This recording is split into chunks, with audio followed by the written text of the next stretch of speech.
Todos os dias, bilhões de pessoas abrem seus navegadores. Google Chrome, Opera, Safari, tanto faz. É sempre o mesmo gesto.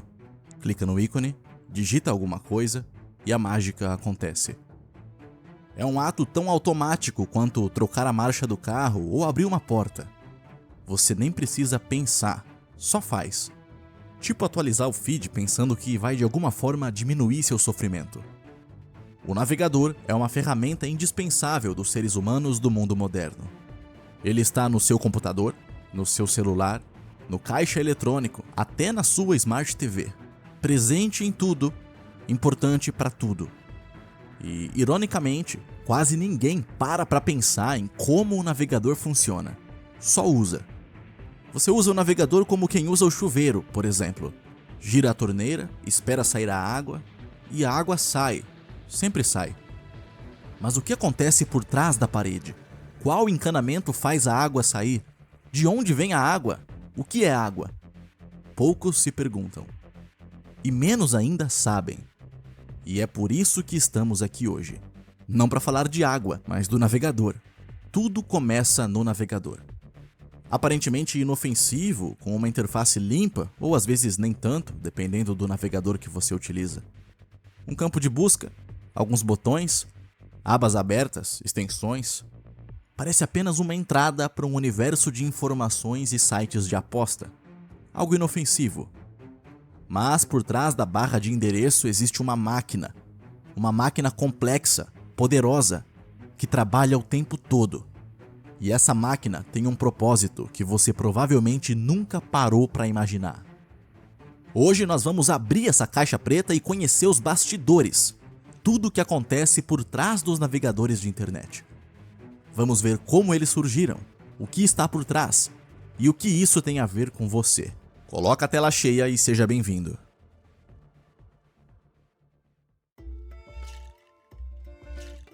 O historiador grego Heródoto dizia: para entender a complexidade do presente, é preciso visitar o passado.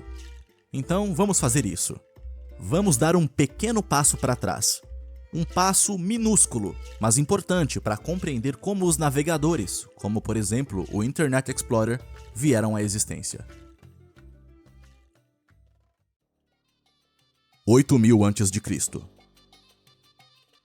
No sul da Mesopotâmia, entre os rios Tigre e Eufrates, os agricultores precisavam registrar suas colheitas. O único meio que eles usavam era lembrar. Mas esse é um grande problema, porque seres humanos esquecem facilmente das coisas. Os agricultores desenvolveram então um sistema simples para contabilizar seus bens e suas produções. Pequenas bolinhas de argila. Um jeito simples de guardar informação sem depender da memória de um cara. Eventualmente, a quantidade de informação e de bolinhas ficou grande demais para lidar, e por isso surgiu a necessidade de um sistema melhor. Daí, por volta de 3500 a.C., as bolinhas de argila foram trocadas por símbolos, que eram desenhados em tabuinhas de argila. Esses símbolos se tornaram o que chamamos hoje de escrita cuneiforme. Mas ela não era usada para escrever frase de efeito nos stories, nem ficar postando textão no LinkedIn fingindo que ama o mundo corporativo para agradar pessoas de terno e gravata. A escrita cuneiforme tinha um propósito muito mais sério: registrar contratos, controlar rebanhos e garantir que ninguém saísse do combinado. Porque, ao contrário dos influenciadores digitais hoje, naquela época, dar golpe ou falsificar informação dava, no mínimo, cadeia. Resumindo, a escrita surgiu, basicamente, para controlar produção, ovelhas, bens e, claro, o mais importante, garantir que o Estado soubesse exatamente quanto você devia e cobrar os impostos. E o que isso tem a ver com o Internet Explorer? É agora que eu te mostro. Vamos para o Egito, em 2500 a.C., onde desenvolveram o papiro, que era mais leve, portátil e muito mais prático do que a argila. Era, digamos, o PDF da antiguidade. Agora um pequeno salto para 105 d.C. Os chineses inventaram algo ainda melhor, o papel, que era mais leve e barato que o papiro, além de não ter risco de quebrar se caísse no chão. Os chineses ensinaram os árabes ensinaram os europeus. E os europeus, como sempre, disseram que inventaram o papel. Em 1440, tudo mudou. Johannes Gutenberg inventou uma máquina, chamada de prensa de tipos móveis, tipo uma impressora do século XV. Ele praticamente descobriu o Ctrl+C, Ctrl+V da época, e isso revolucionou a produção de livros. Agora, era possível reproduzir textos em massa. A informação que antes estava só na mão dos ricos, clérigos e aristocratas poderosos, chegou nos caras normais. Então surgiram panfletos, livros, brigas religiosas, revoluções. Gutenberg hackeou o poder da igreja e distribuiu nas mãos dos principais influencers da Idade Moderna. Poucos séculos mais tarde, vieram os jornais impressos, que eram tipo o G1 da época. Depois o rádio, que era como o Spotify. E então a televisão, equivalente ao YouTube, mas com hora marcada. Pelo menos no YouTube dá pra pular anúncios. Alguns. Por exemplo, você não pode pular esse anúncio da ZF Vision. Eles são especialistas em óculos que te protegem da luz azul. Eu sei que você passa horas e horas todos os dias na frente de uma tela, porque eu também passo. Isso faz mal para os seus olhos, para o seu sono e para a sua saúde. Mas relaxa, a ZF Vision te protege e ainda assim os óculos são estilosos. O que eu acho mais legal é que os modelos da armação têm nome de personagem, tipo Geralt, Jax, Annie, Echo, Zed. Então, se você quer cuidar da sua visão sem ficar parecendo um NPC genérico, entra no site da ZF Vision, zfvision.com.br. Os seus olhos agradecem e eu também agradeço, especialmente se você usar o cupom PRADO. Daí, finalmente, 1969. Em plena Guerra Fria, os Estados Unidos criaram a ARPANET, uma rede de computadores feita para resistir até um ataque nuclear.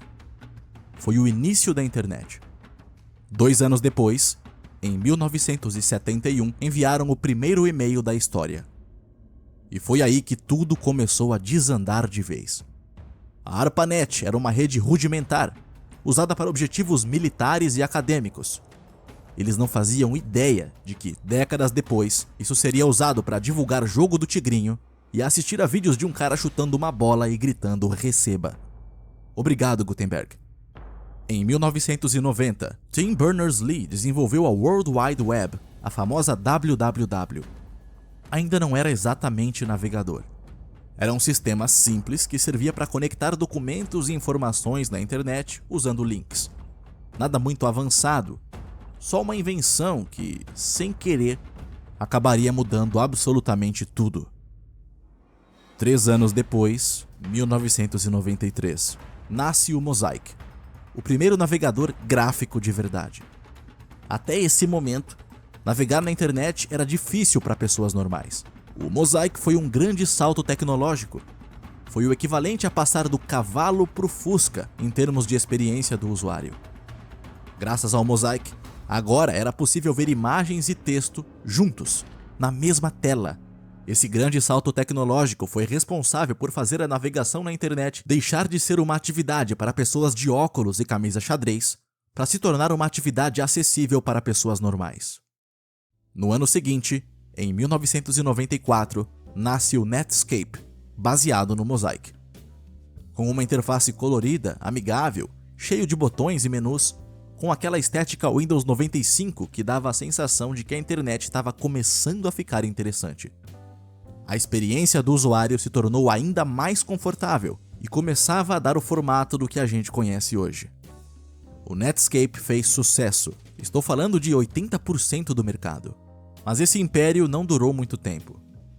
Em agosto de 1995, a Microsoft, que já dominava o mercado de sistemas operacionais, fez sua jogada de mestre. Lançou o Internet Explorer 1.0 no dia 24. Embutido numa atualização do Windows, claro. A partir daí, todo computador com Windows já tinha o Internet Explorer instalado. Isso significava que cada nova instalação do Windows já chegava pronta para disputar espaço com o Netscape. Agora, se o usuário não soubesse instalar o Netscape, automaticamente se tornaria usuário do Internet Explorer. A estratégia da Microsoft foi um sucesso. 1995. Apesar de fechar o ano com 2,9% de mercado, um começo bem discreto, em menos de 5 anos, o navegador da Microsoft já estava em mais de 90% dos desktops. O auge foi em 2002, com o Explorer já dominando 95% dos usuários. Nesse momento, os navegadores passaram a fazer parte do dia a dia de milhões de usuários de computador. E foi assim que a era romântica, a gênese dos navegadores de internet, se encerrou. E começou a era das guerras e dos monopólios. Vamos analisar. Como você deve lembrar, a Microsoft meio que forçou a barra com o Internet Explorer. Toda a instalação do Windows já vinha com o navegador embutido. E claro, sem opção de desinstalar. Parece familiar com algum navegador de hoje? Como boa parte dos usuários nem sabia como baixar outro navegador ou só tinha preguiça, ficava com o Explorer mesmo. Por costume, conveniência, ou sei lá, talvez por medo de pegar vírus tentando instalar outro. Em 1998, o governo dos Estados Unidos, junto com 20 estados, entendeu que a Microsoft estava sendo injusta na competição dos navegadores. Instalar o Internet Explorer por padrão e dificultar ou impedir sua desinstalação foi visto como um abuso de poder. Era conveniente, claro, mas era monopólio. E virou literalmente caso de justiça. O resultado foi um processo antitrust histórico contra a Microsoft. Se você usa óculos e gasta mais do que 2 horas por dia no TikTok, provavelmente não sabe o que é antitrust. Então deixa eu te explicar em termos amigáveis. O governo entrou no servidor de Minecraft e percebeu que a Microsoft estava jogando no modo criativo dentro do Survival, voando e construindo mansão de diamante infinito, enquanto outras empresas estavam jogando no Survival no mesmo servidor e nem tinham picareta de ferro ainda. A acusação era que a Microsoft estava usando o Windows, presente em praticamente todos os computadores do planeta Terra, para empurrar o Explorer e destruir a concorrência. O Netscape não tinha como competir. Para você ter uma ideia, a Boeing, aquela mesma dos aviões, reclamou no tribunal que não conseguia desinstalar o navegador. Teve até vazamento de e-mails internos da Microsoft. Dizia que tinham de fazer uma jihad contra os concorrentes. Quem julgou o caso foi um juiz chamado Thomas Penfield Jackson. Ele decretou que a Microsoft violou a lei e era uma monopolista reincidente. Para resolver o problema, o juiz propôs uma divisão da Microsoft em duas. Uma parte cuidaria do sistema operacional e a outra dos programas. Mas a Microsoft tinha muito dinheiro. E dinheiro, nesse contexto, significa advogados, lobby e tempo. Recorreram, enrolaram e, no fim, a tal divisão que o juiz propôs nunca aconteceu. O acordo final foi bem mais suave. A Microsoft foi proibida de amarrar o Internet Explorer no Windows de forma tão agressiva e teve que permitir a instalação e remoção de qualquer navegador com mais facilidade. Na prática, foi um clássico promete que não faz mais, tá? E eles fizeram de novo, claro. Tenta desinstalar o Edge para você ver. Empresas do tamanho e com o dinheiro da Microsoft não precisam respeitar as regras, só parecer que respeitam.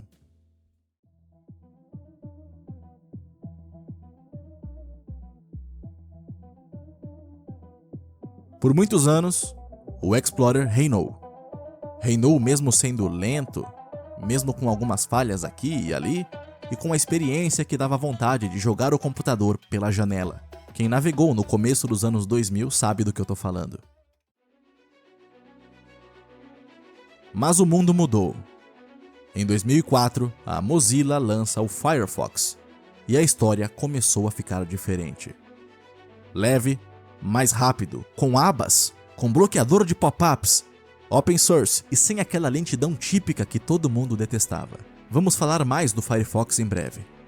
A Microsoft reagiu com o lançamento do Internet Explorer 7, agora também com abas, mas já era tarde. O estrago já estava feito. Os usuários migraram em massa para o Firefox. As pessoas já estavam enxergando o Internet Explorer como algo negativo.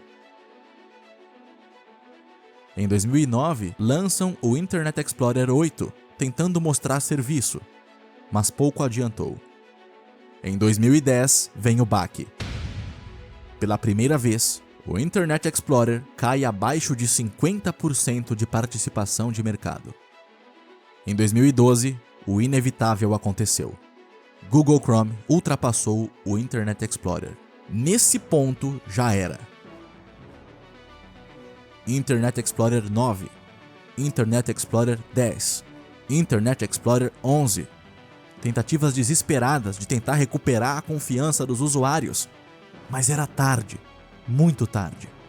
O público tinha pulado do barco. Já estava na crença popular que o Internet Explorer só servia para acessar site antigo do governo, e olhe lá. O Facebook já estava cheio de meme do tipo: o Explorer só serve para baixar o Google Chrome.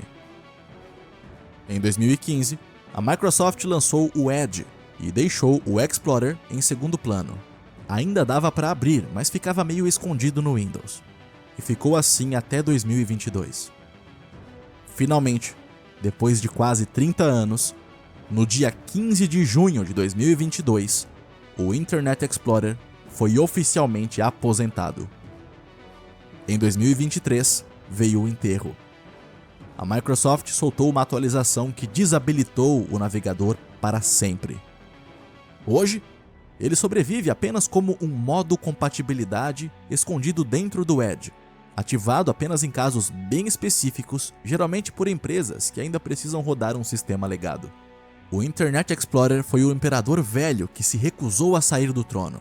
Subiu ao poder com sangue nos olhos, governou com mão de ferro, arrogante, e quando todo mundo foi embora, ele continuou lá, sozinho, sentado no trono num palácio vazio, dando ordens e gritando, enquanto ninguém o ouvia. Todo mundo já estava no Chrome.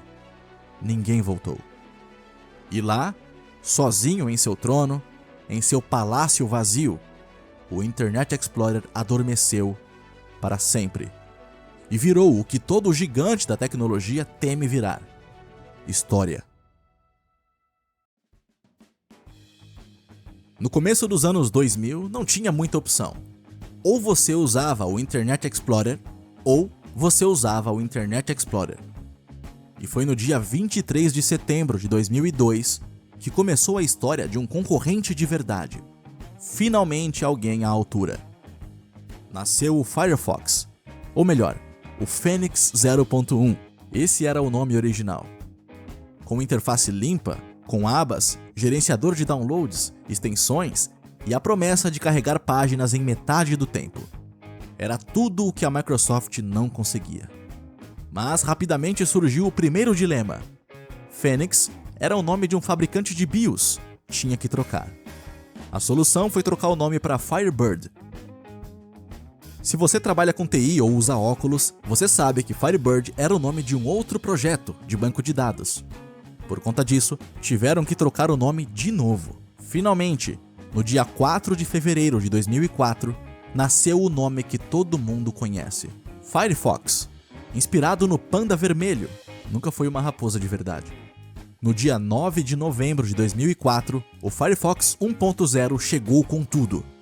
Depois de um beta preview que acumulou 1 milhão de downloads em 4 dias, a versão final também foi sucesso. 25 milhões de downloads em apenas 99 dias. 100 milhões de downloads em menos de um ano.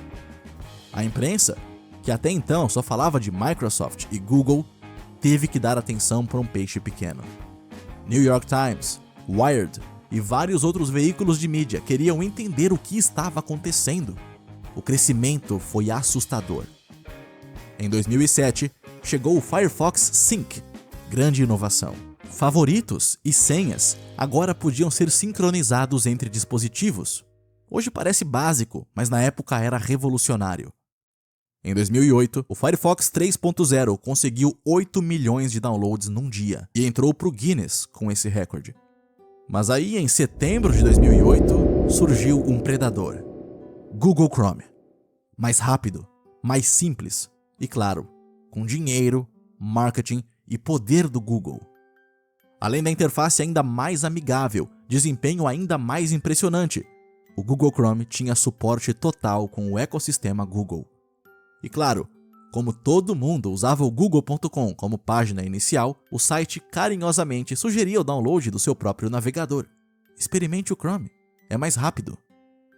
As pessoas foram baixando, testando, se apaixonando, migrando.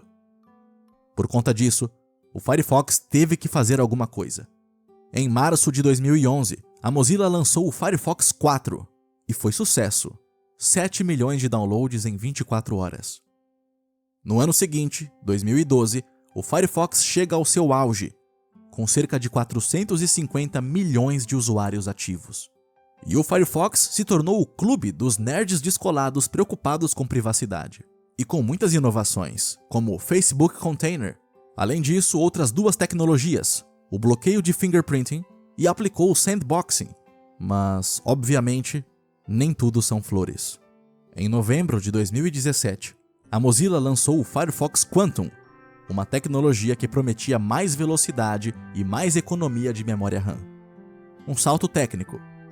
Mas, para dar esse salto, dezenas e dezenas de extensões simplesmente quebraram, deixaram de funcionar.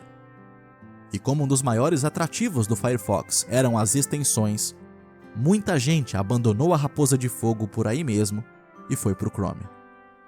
Depois disso, a história da Mozilla foi ficando cada vez pior e mais obscura. Entre 2020 e 2023, a Mozilla supostamente enfrentou uma crise e precisou demitir 25% da equipe, 1 em cada 4 funcionários. A Mozilla fechou escritórios, reduziu custos. O negócio era economizar dinheiro, mas logo em seguida, ironicamente, a CEO da Mozilla, Mitchell Baker, teve um aumento salarial de 400%. Sim, 400%. Para piorar a ironia, cerca de 85% da receita da Mozilla vem de um acordo com o Google. Exatamente! O Google paga à Mozilla centenas de milhões de dólares todos os anos para continuar sendo o buscador padrão dentro do Firefox. As pessoas começaram a perceber que o navegador que sempre se vendeu como anti-Google, anti-sistema, anti-Big Tech, defensor da privacidade online, só sobrevive por causa de uma mesada da empresa que mais coleta dados do planeta. É como se o Greenpeace dependesse da Shell para se manter. Usuários acusaram a Mozilla de hipocrisia. Não dá para lutar contra o Google se você só existe por causa do Google. E tem mais coisa obscura por aí. Pequenas polêmicas no começo, mas que foram, aos poucos, se acumulando e sujando a imagem da Mozilla como bastião da privacidade e da ética online. Em 2014, lançaram um recurso chamado Directory Tiles. A ideia era simples, mas bem esquisita, vindo de uma empresa que supostamente sempre defendeu a privacidade. Blocos patrocinados na nova aba do Firefox, com base em hábitos de navegação do usuário. Em outras palavras, rastrear comportamento para vender anúncio baseado no comportamento rastreado. Isso parece familiar para você? É exatamente o modelo de negócios que a Mozilla prometeu combater desde sempre. Choveram críticas, nerds em geral ficaram indignados e a Mozilla foi forçada a recuar. 3 anos depois, em 2017, a Mozilla teve outra ideia genial. Sem pedir, sem avisar, instalou uma extensão no navegador de milhões de usuários. Do nada, você abria seu navegador e lá estava ela, Looking Glass. A extensão exibia a mensagem "My reality is just different than yours". Só isso. Uma extensão misteriosa aparecendo sozinha no navegador? Muitos entraram em pânico. A Mozilla depois explicou que a extensão era só parte de uma campanha promocional para a série Mr. Robot e que aquilo era só um jogo para os fãs. Só que a falta de transparência e a forma que isso foi feito causou um enorme desconforto na comunidade. Alguns usuários que já estavam com um pé atrás expressaram frustração em fóruns questionando a confiança na Mozilla após a instalação não autorizada de uma extensão.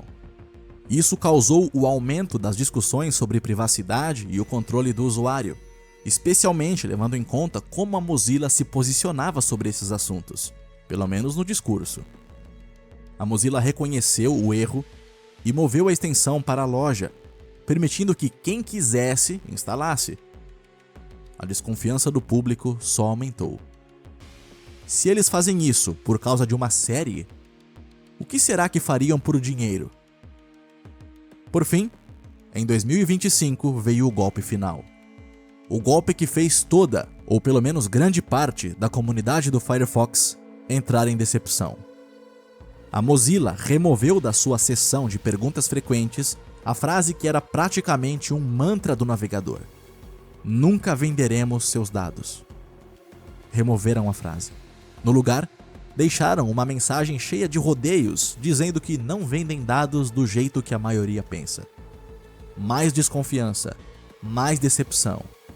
Afinal, se privacidade é o DNA do Firefox, essas últimas atitudes foram como um soco no estômago da comunidade.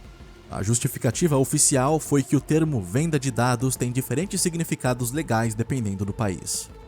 No fim, o que era bandeira virou manobra para abrir portas para mais dinheiro. E a galera passou a ver isso como traição. Hoje, no mercado de navegadores, para o Firefox, o cenário está cada vez mais cruel. O Google Chrome domina, claro, com 67% do mercado global. E o Firefox, 2%. Brutal. Alguns projetos baseados no Firefox, como o Zen Browser, tentam manter acesa a chama da liberdade e da privacidade, mas a base de usuários é tão pequena que, infelizmente, são quase irrelevantes na discussão. Ainda assim, mesmo com as desconfianças da comunidade, com polêmicas, com dinheiro do Google, o Firefox ainda mantém sua coroa como um navegador open source, personalizável, que usa pouca memória RAM e é um símbolo para uma base fiel de usuários que o enxergam como resistência contra a hegemonia do Google e da Microsoft. Infelizmente, a Mozilla só sobrevive graças a um acordo com o Google. Hoje, o Firefox está numa situação triste, especialmente para quem acompanhou a história toda. Já foi gigante, já foi símbolo da liberdade e privacidade, já foi uma alternativa real no mundo dos navegadores. Mas agora está afundando. E a internet está se tornando cada vez mais um lugar controlado por poucos gigantes: Google, Microsoft e Apple. No fim, o Firefox hoje corre o risco de virar só mais um nome na história da internet. Um exemplo de como até as melhores intenções não têm como ganhar do sistema. E quem se importa? No fundo, a maioria nem percebe quando o navegador que prometeu proteger seus dados simplesmente desiste. Eu mesmo continuo usando o Firefox.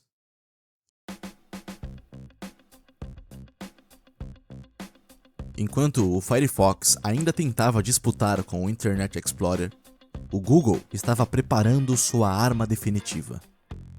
No dia 2 de setembro de 2008, o mundo conheceu o Google Chrome. O engraçado é que ele chegou com um quadrinho explicando suas ideias. Sim, literalmente um gibi de lançamento. Mas não se engane, Google Chrome nunca foi só um navegador. Era o início de uma ferramenta de dominação. O Chrome foi criado em cima da mesma base do Safari, mas com uma novidade: o motor V8. V8 igual de carro mesmo. Um motor que faz os sites rodarem muito mais rápido, quase como se fossem programas instalados direto no computador. E tinha mais: cada aba funcionava separada das outras. Se uma travasse, o resto continuava funcionando sem problemas. Para quem vinha do trauma do Internet Explorer travando porque abriu o Orkut e o Clique Jogos ao mesmo tempo, aquilo era perfeito. E o Chrome era rápido, leve, limpo, bonito. A mesma barra onde você digitava o endereço do site servia para busca. E era muito fácil para usuários com dificuldade em tecnologia, porque é possível instalar literalmente com apenas um clique. Clicou, baixou, abriu, pronto. Em apenas 2 anos, o Chrome já era o terceiro navegador mais usado do mundo. Em 2012, ultrapassou o Firefox. Em 2013, ultrapassou o Internet Explorer. E hoje é o rei. 67% de market share global. No Android, então, é um monstro. Já vem de fábrica, então você já sabe. Mas o que o Google quer com o navegador? O mesmo que a Microsoft: dinheiro. Muito simples. O navegador virou o novo sistema operacional. Com o avanço dos web apps, a janela do navegador virou o lugar onde você trabalha, se diverte, estuda, compra e vive. E o Google Chrome tá de olho nisso tudo. Cada clique, cada extensão, cada autocompletar, cada senha, tudo isso alimenta uma máquina. No caso do Google, a máquina de anúncios mais poderosa da história da humanidade. Privacidade? Ah, sim, o Google se importa. Tá escrito lá, bem bonito. Aos poucos, o Chrome foi inchando. Mais recursos, mais conveniências. Salva senha, preenche formulário, adivinha o que você quer antes mesmo de você querer, busca personalizada, busca por voz.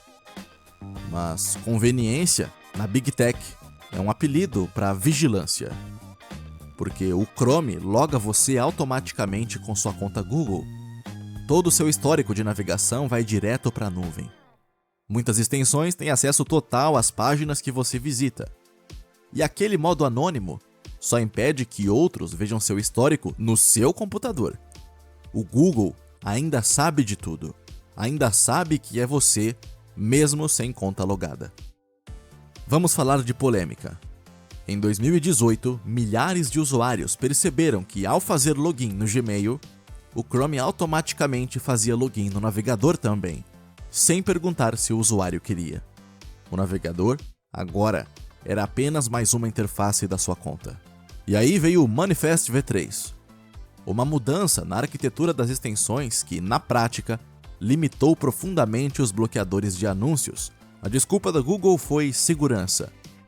Mas os bloqueadores atingidos eram justamente os melhores, os que impediam rastreamento, telemetria e cookies de terceiros. Para muitos usuários, isso revelou a verdadeira prioridade do Google: proteger os interesses comerciais, não os usuários.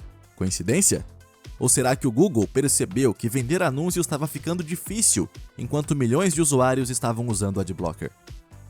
Mesmo com alternativas como Firefox, Brave, Vivaldi, Edge e Opera, a grande maioria das pessoas continua no Chrome, porque ele é rápido, porque já estão acostumadas, porque já vem no Android e porque ele funciona.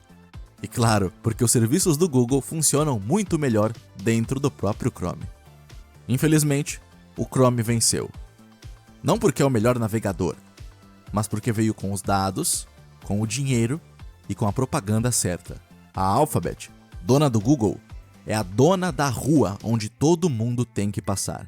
E cobra pedágio.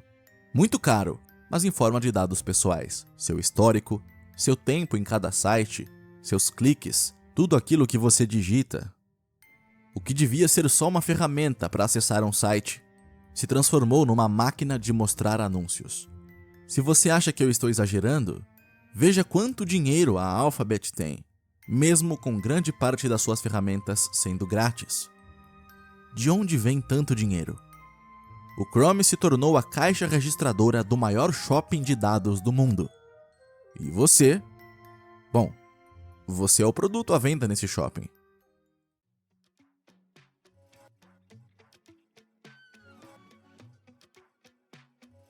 Em 2015, a Microsoft resolveu retomar seu posto.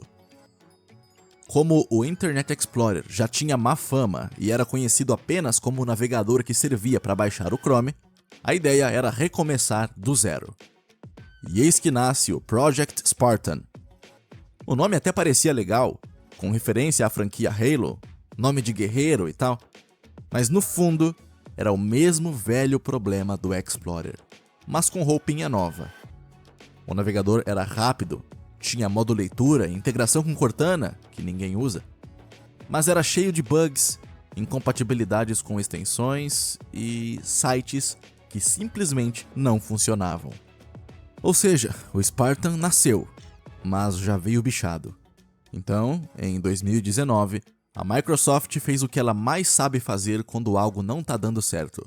Adotou a tecnologia do concorrente, jogaram o motor do Spartan na lixeira e relançaram o Edge usando o Chromium, a mesma base do Google Chrome. Agora, o Edge se tornou compatível com extensões do Chrome, tinha mais estabilidade e até rodava em macOS, Android e Linux. Basicamente, hoje, o novo Edge é um Chrome da Microsoft. Esse novo Microsoft Edge estreou oficialmente em janeiro de 2020. E deu certo. Deu muito certo. Ganhou visual moderno, abas verticais, modo infantil, o que é ótimo, integração com Windows Defender, recurso de economia de memória RAM, sincronização de abas e senhas, tudo bonitinho e conectado ao ecossistema da Microsoft. Mas, e sempre tem um mas, alguém realmente escolhe usar o Edge? Ou ele veio junto, abraçado no Windows e obrigando os usuários a usá-lo pelo menos uma vez para baixar outro navegador? A verdade é uma só. O Edge vem de fábrica no Windows, tipo venda casada. A mesma história da Microsoft nos anos 90. Tirar o Edge como navegador padrão dá um pouquinho de trabalho. E mesmo que você coloque outro navegador como padrão e outro mecanismo de busca, quando pesquisa qualquer coisa na barra de tarefas, o resultado será aberto no próprio Microsoft Edge, utilizando o Bing. Outros navegadores, como o Vivaldi, já denunciaram a Microsoft por abuso de mercado. Vamos entrar na parte de privacidade agora. Por trás da interface azulzinha, bonitinha e simpática, o Microsoft Edge sempre sabe o que você está fazendo. Mesmo com configurações padrão, o navegador envia URLs completas de tudo que você visita para servidores da Microsoft. O histórico, senhas e favoritos até são sincronizáveis, mas não existe criptografia de ponta a ponta. Mas apesar de tudo isso, é plausível dizer que o Edge melhorou. E melhorou muito. Ele é rápido, ele consome pouca memória RAM, ele bloqueia sites maliciosos com o Smart Screen, ele tem modo infantil que é excelente e eu nunca vi em outro navegador. E agora tem até IA do Copilot integrada no navegador que consegue até explicar sites para você. Mas eis o dilema. A Microsoft, assim como a Google, também uniu conveniência com monitoramento. Você ganha recursos, mas em troca, paga o pedágio com suas informações de navegação. A União Europeia abriu investigações, argumentando que a Microsoft estava usando sua posição dominante no Windows para empurrar o navegador aos usuários. Isso te lembra alguma história parecida do passado? O resultado disso foi um festival de vídeos no YouTube e no TikTok ensinando a deletar o Edge com gambiarras, scripts e outras maracutaias em geral. Com o Microsoft Edge, a Microsoft também resolveu usar seu navegador para entrar no jogo da coleta de dados. No papel, tudo isso serve para aprimorar a experiência do usuário. Mas na prática, muita gente compara o Edge ao Chrome, mas com menos transparência e mais algemas. Você pode até usar o Edge, mas ele também usa você.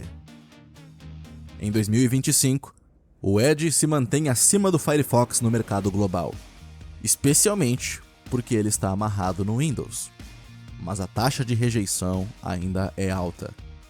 Hoje, o Edge não é o navegador que as pessoas escolheram, é o navegador que as pessoas toleram, enquanto procuram um botão de desinstalar que simplesmente não existe. A menos que você more num país da União Europeia. Nos anos 90, enquanto o Internet Explorer dominava com a delicadeza de um rinoceronte de guerra, um navegador norueguês apareceu discreto, mas promissor: o Opera. Fazendo a pesquisa para montar esse roteiro, eu descobri que em 1995 ele já existia, mas era pago. Sim, houve uma época em que as pessoas pagavam dinheiro para poder baixar um navegador. Só podia ser na Noruega mesmo. Depois de um tempo virou gratuito, mas com propaganda. Depois ficou gratuito de verdade.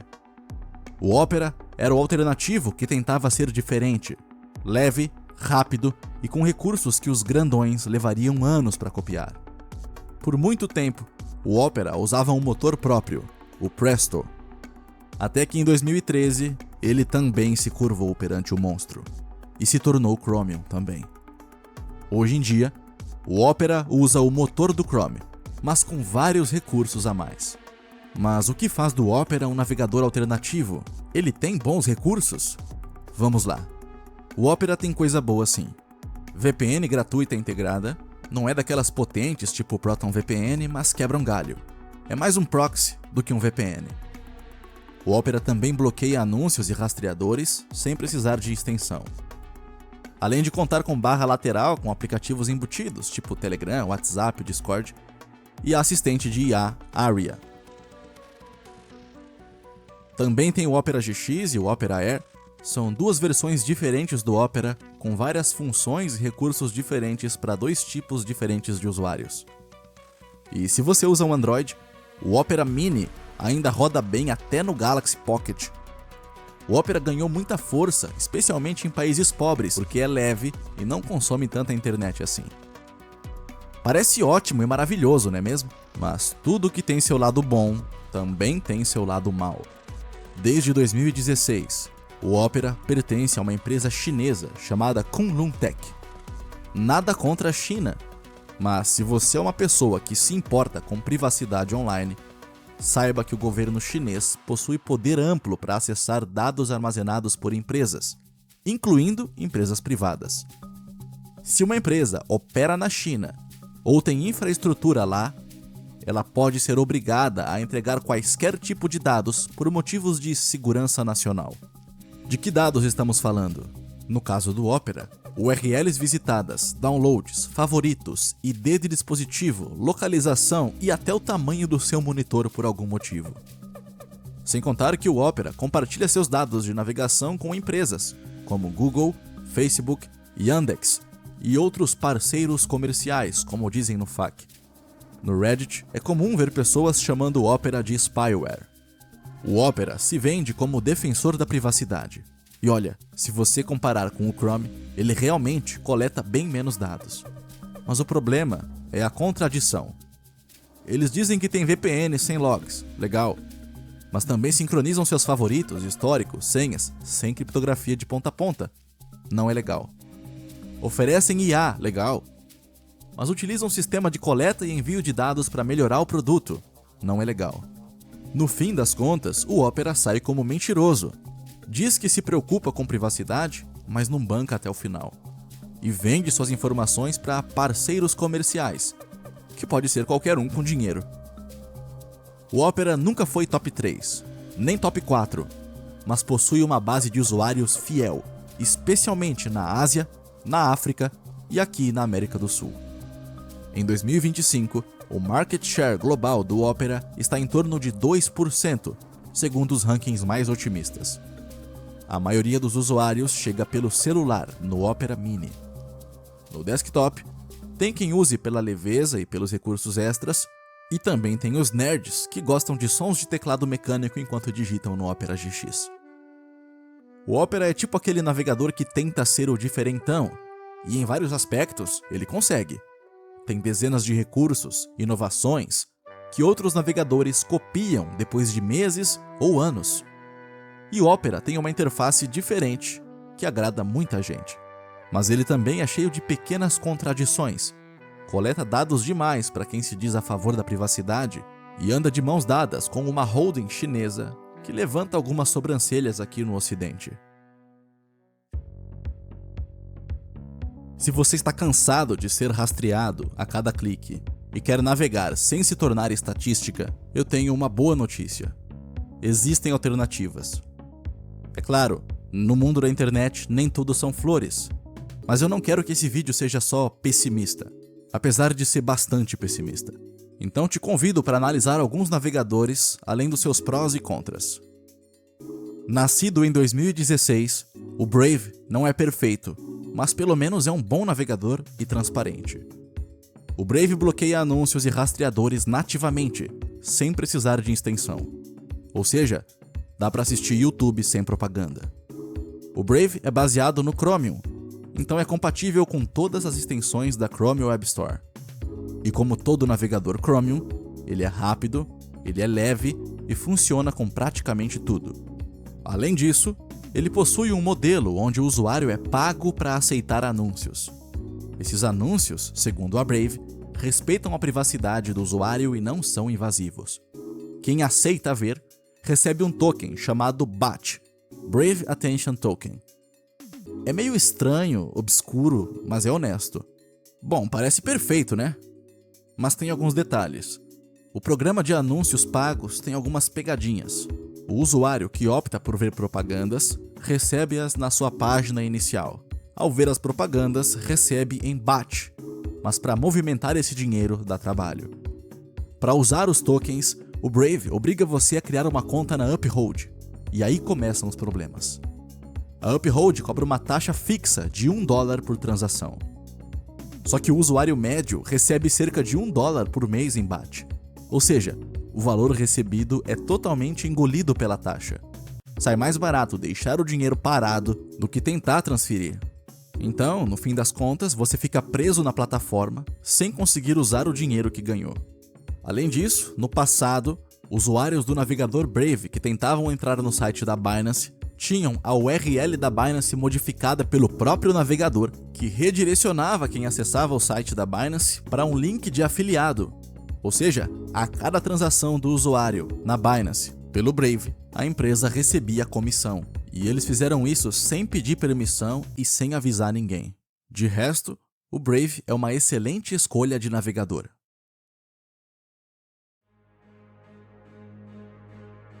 Baseado no Firefox e com Red Onion, que manda seu tráfego para um labirinto de servidores anônimos, o Tor Browser é um navegador para quem quer anonimato pesado de verdade. Jornalistas, ativistas, pessoas perseguidas pelo governo, hackers de verdade, criminosos e até jovens metidos a Mr. Robot. Os pontos positivos são anonimato de verdade, pesado, não tem como saber seu IP. Sem contar que o Tor bloqueia quase todo tipo de rastreamento. Além disso, com o Tor dá para acessar sites bloqueados, censurados no país e até acesso fácil à Darknet. Apesar de tanta segurança, praticamente um colete à prova de balas, um tanque de guerra da internet, o Tor tem seus pontos negativos, o que torna ele quase inviável para pessoas normais. O primeiro e mais importante é que ele é extremamente lento, e não tem o que fazer. Ele é lento porque seus dados viajam por vários nodes para esconder sua identidade. Cada node funciona como uma etapa intermediária por onde seus dados passam antes de chegar no destino final. Ao invés de sua conexão ir direto para um site, ela é criptografada em camadas e enviada por nodes diferentes. Por conta dessa e outras proteções, os sites não funcionam bem, demoram uma eternidade para carregar e ficam pedindo CAPTCHA toda hora para saber se você é ou não um robô. O Tor Browser é extremamente seguro, mas extremamente inviável para pessoas normais.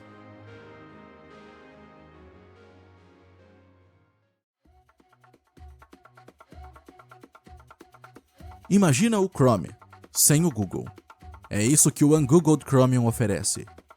Ele é o Chromium puro, sem rastreio, sem integração com conta, sem nada do Google, exatamente como o próprio nome sugere.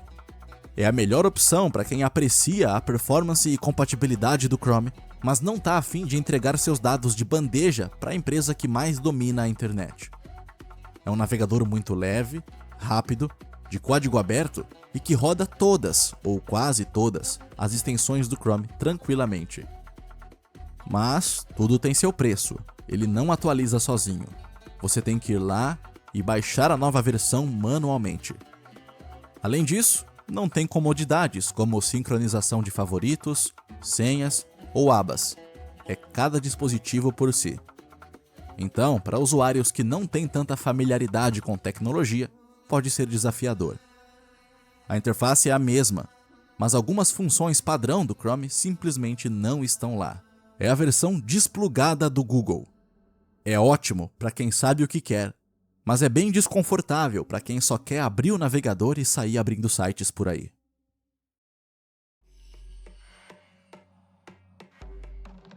Assim como o Ungoogled Chromium é para o Chrome, o Zen Browser é para o Firefox.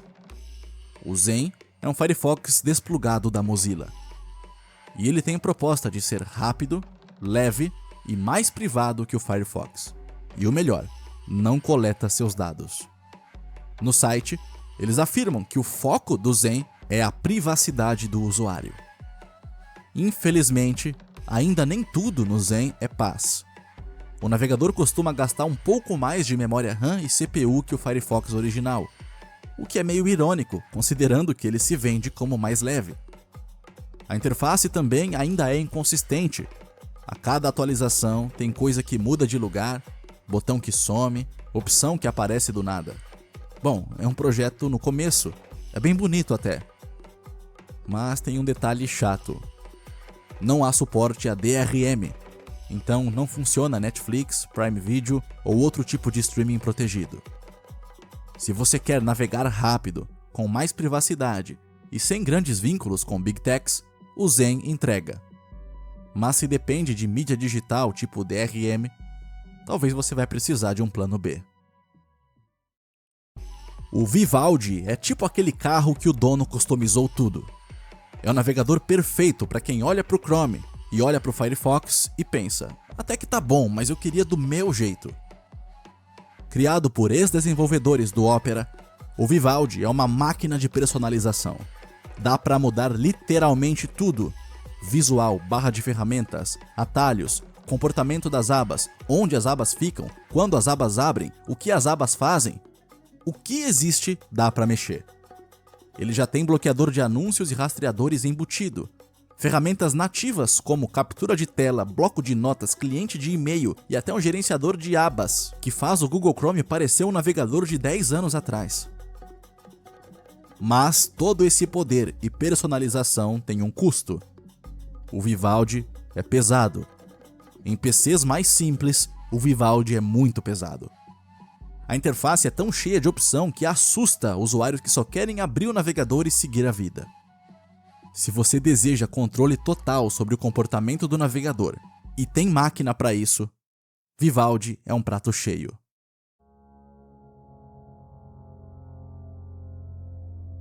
Sabe aquela sensação estranha de que enquanto você navega tranquilamente pela internet, tem alguém te olhando?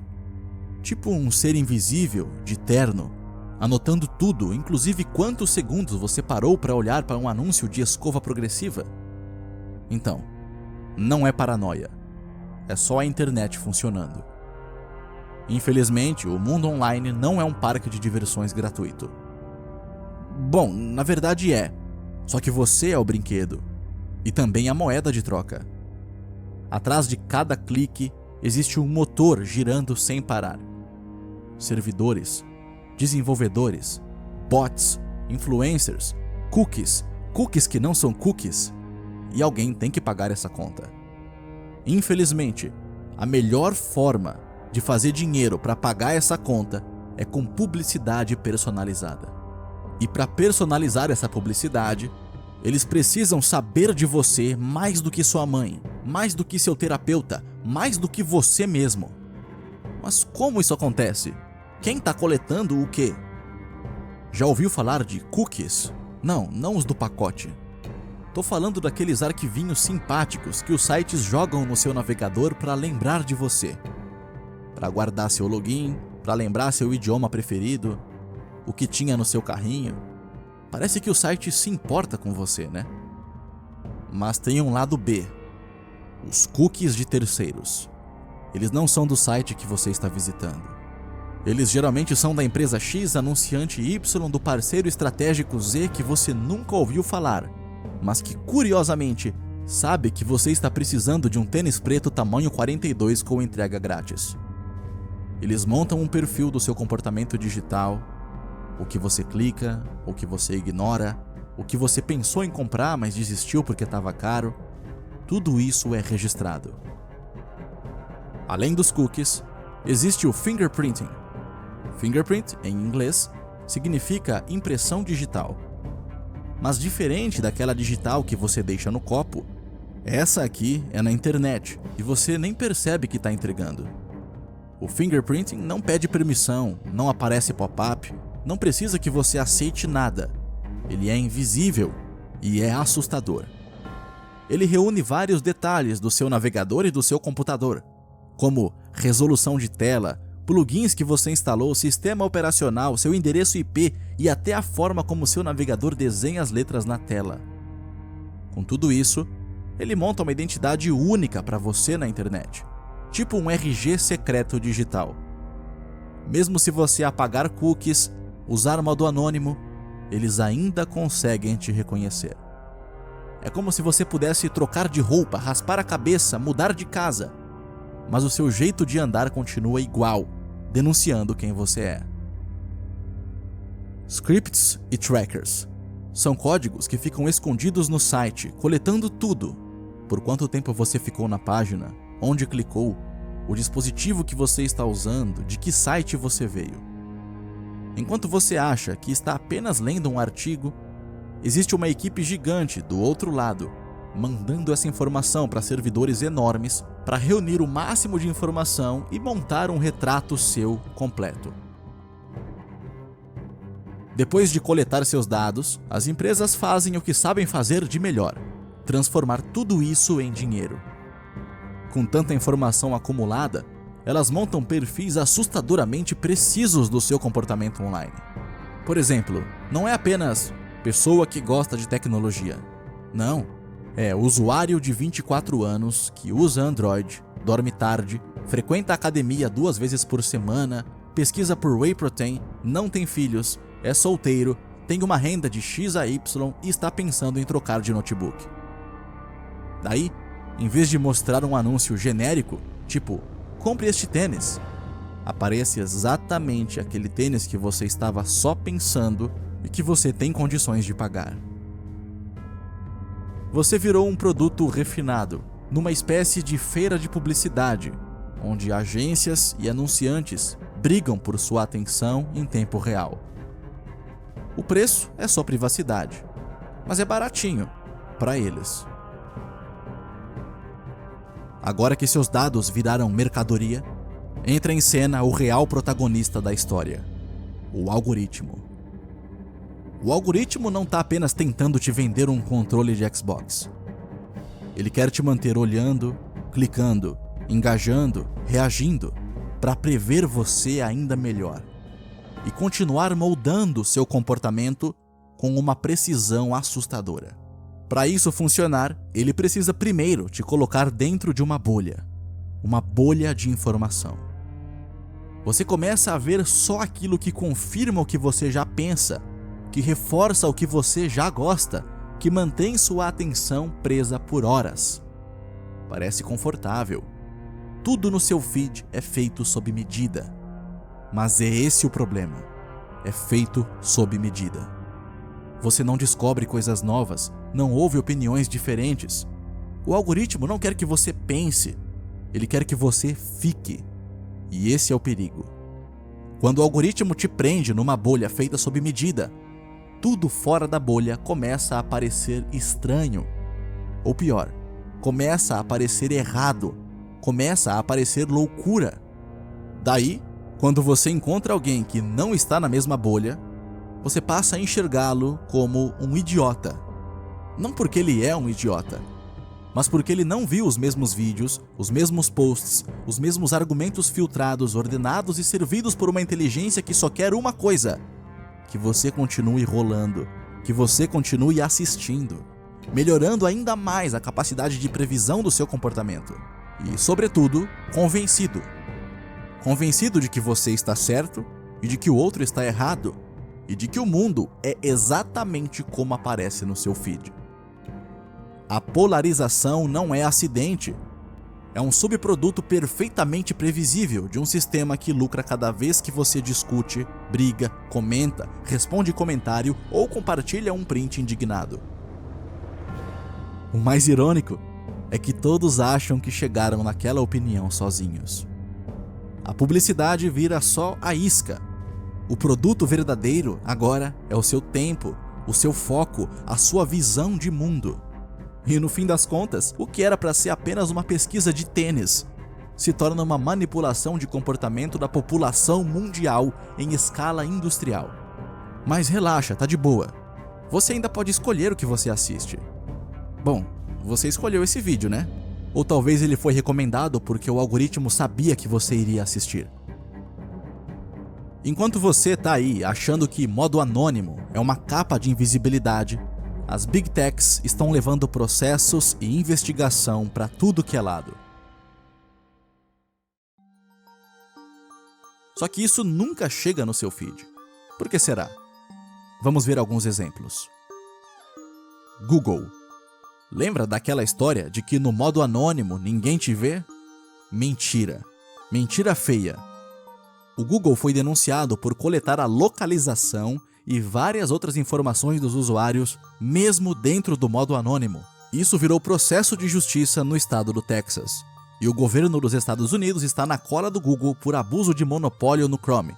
Contratos com fabricantes, práticas anticompetitivas, essas coisas tudo que a gente já conhece. Meta. A Meta, dona do Facebook, WhatsApp e Instagram, está enfrentando um processo básico. Roubo de dados de crianças menores de 13 anos, sem consentimento, sem aviso e, principalmente, sem os pais saberem. Desde 2019, já são mais de 1 milhão de denúncias acumuladas. A desculpa é sempre a mesma. Estamos melhorando nossos recursos de privacidade e estamos coletando essas informações para melhorar a experiência do usuário. Enquanto isso, o algoritmo já sabe até a cor da bicicleta que a criança vai pedir de presente no Natal. Brasil. Em março de 2024, a Vara de Interesses Difusos e Coletivos de São Luís do Maranhão condenou o Facebook e o Zoom a pagarem 20 milhões de reais por coleta ilegal de dados de usuários de iOS, em uma transação movida pelo Instituto Brasileiro de Estudo e Defesa das Relações de Consumo. Além disso, foi determinada uma multa de R$ 500 reais para cada usuário afetado, o que teria de ser pago aos usuários que tiveram seus dados coletados. O problema começou com o login do Zoom via Facebook no aplicativo para iPhone. Mesmo quem não tinha conta no Facebook, ao abrir o Zoom no iOS com essa função, teve dados técnicos coletados e compartilhados sem permissão. Pode parecer irrelevante para você, mas esses dados técnicos incluíam versão do iOS, fuso horário, idioma, modelo de iPhone, número de núcleos do processador, espaço disponível em armazenamento, operadora, número de telefone e endereço IP. Microsoft nas escolas.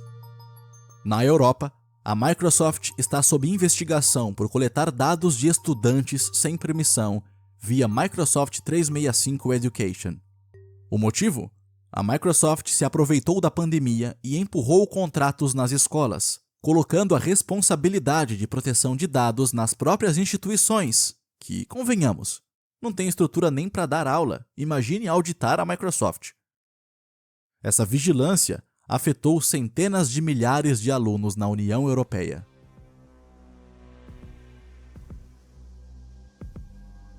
Como vimos nos navegadores, nas Big Techs e nas informações coletadas por vários tipos de serviços, seus dados são muito importantes para essas empresas. São o novo petróleo. Mas, diferente do petróleo, não dá para saber que estão sendo extraídos em tempo real, vendidos em um leilão e sendo usados contra você mesmo para te mostrar anúncios, para moldar seu comportamento e para te manter viciado no feed. E às vezes, até para influenciar em quem você vota. Infelizmente, isso não é teoria da conspiração, é apenas o modelo de negócios da internet em 2025. Talvez um dia eu faça um vídeo ensinando sobre como se proteger de alguma forma. Você chegou até aqui. Você viu sobre a ascensão dos navegadores, as brigas, os monopólios, as promessas quebradas. Você viu idealistas virarem empresas, projetos se transformarem em produtos. Você viu tudo aquilo que começou como liberdade se transformar em um funil. No começo, navegar era abrir caminho. Hoje, navegar é seguir uma trilha já pavimentada por algoritmos, patrocinada pelos anunciantes e monitorada em tempo real. Pelo menos é pavimentada. O navegador que antes era uma ferramenta, um atalho para o conhecimento, se transformou em um tubo por onde passam dados, rastros, impulsos, e tudo vai parar onde você nunca vai ver. E você virou só uma variável. Você clica, mas não escolhe. Você pesquisa, mas é levado ao resultado. Você aceita os termos porque não tem escolha. Existem apenas duas indústrias que chamam seus clientes de usuários: a de drogas e a de software. É verdade, há alternativas: Brave, Tor, Vivaldi, Firefox, talvez. Mas vamos ser sinceros, a grande maioria nem sabe da existência disso. E mesmo quem sabe, uma hora cansa e só aceita, porque a resistência exige esforço. Em breve, a inteligência artificial vai decidir o que você quer antes de você querer. O navegador vai abrir sozinho aquilo que você provavelmente procuraria naquele dia e horário.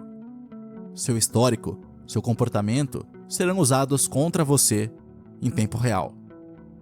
E o mais cruel de tudo, você vai agradecer, vai achar prático. Afinal, todo mundo gosta de ter uma experiência personalizada. A internet livre era um sonho, mas agora acabou. Mas a culpa não é minha e nem sua. Você aceitou, eu também. Você permitiu, eu também. Você achou que não faria diferença, e eu também. Você, eu, a gente trocou liberdade por conforto, escolha por conveniência e a privacidade por um carregamento um pouquinho mais rápido. Nós aceitamos. E agora a gente está aqui, na era da pós-navegação, onde, ironicamente, o navegador te navega e você nem percebe, porque para quem já desistiu, o piloto automático parece liberdade. Esse vídeo foi feito no computador usando o Windows 11 e eu uso a minha conta da Microsoft conectada, claro. É mais fácil logar com PIN, né? E o upload foi feito pelo Google Chrome, porque eu deixo a senha do meu canal salva para facilitar também, né? Bom, sinceramente eu espero que você não tenha usado um bloqueador de anúncios para assistir o vídeo, porque assim eu posso usar o dinheiro do AdSense para comprar um tênis que apareceu numa propaganda para mim ontem. Eu acho meio chato pedir, mas eu vi que é uma boa prática, então se inscreve aí, mas só se você achou que o conteúdo é muito bom, tá bom? Valeu! Ah, e antes que a luz da tela consuma um pouquinho que restou da sua sanidade, lembra da ZF Vision. Eles protegem os seus olhos com estilo. zfvision.com.br ou escaneia o QR Code aqui embaixo, cupom PRADO.